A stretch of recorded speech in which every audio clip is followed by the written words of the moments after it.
You might have forgotten about Stewart Rhodes. He's the leader of the Oath Keepers, and he says he wants to bring the Oath Keepers back in a big way for Donald Trump's second term. Take a look. Now that I'm relaunching Oath Keepers, I'm getting more invitations to come speak as well. So yeah, I'm relaunching the organization and rebuilding it. And we have a new website out, oathkeepers.info, that folks can go to. And I'm not gonna let the bad guys crush us. They've tried to take us out after January the 6th, but what man means for evil, God will use for good. I came out stronger after it, and so my goal is to rebuild the organization stronger than ever, because it's an essential mission. So it's been a while, that since the Oath Keepers were running around. Obviously, he faced a lot of legal trouble because they were participating in the attempt to overthrow the American government. He was pardoned, as so many of these violent insurrectionists were, by Donald Trump. He's now twisted that into a thing that was done for good. The fact that he committed these crimes and is not going to have to actually pay the consequences of that. He presents that as a good thing. Obviously, it's the exact opposite.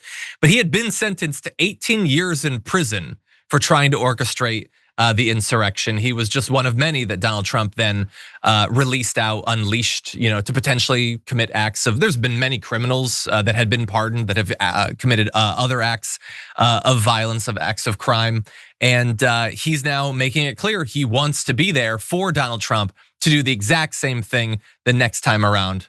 Let's have him expound on that.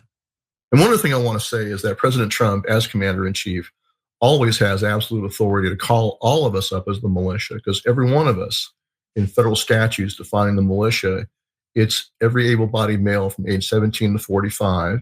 And for us veterans, it goes up to age 64 because of our prior training and experience. Right now, under federal statutes, President Trump can call us up as the militia if he sees it necessary, especially for three purposes: to repel invasions, to suppress insurrections, and to execute the laws of the Union. And right now we see all three of those in play. We're facing an ongoing invasion in this country. It has not stopped. We're facing an insurrection by the left, and we're also facing a direct blocking and resistance against enforcing federal immigration laws.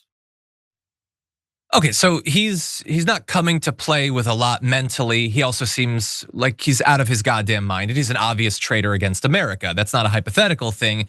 He tried to overturn our government already. And there he's talking about, so first of all, he said the invasion hasn't stopped. So nice little insult against your dear leader there. Evidently, Donald Trump has not successfully stopped border crossings. He keeps saying he has. Evidently, he's a failure, according to Stewart Rhodes. But also, there's an insurrection from the left. Like, is he talking about Zoran Mamdani winning? Like, I honestly don't even know what these deluded conspiracy theorists are talking about.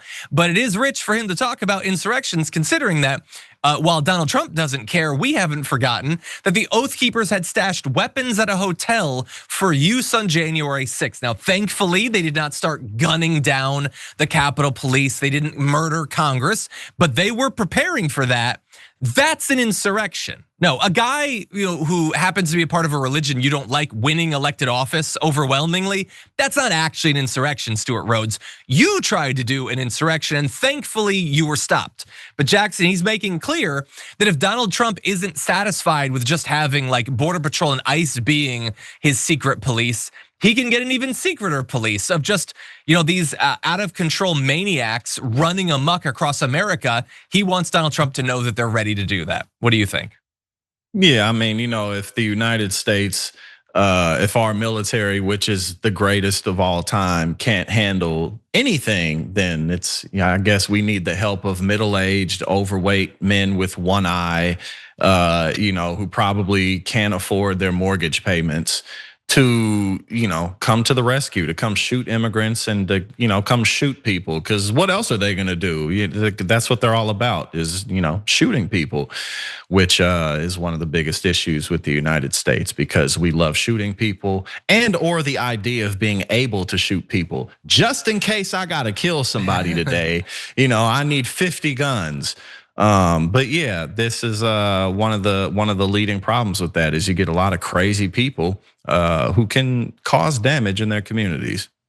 Yeah, look, you and I both, we like our fantasies. We're into Lord of the Rings, maybe some Star Wars, some Warhammer. We like this stuff, these ideas of being a rebel and a hero and everything.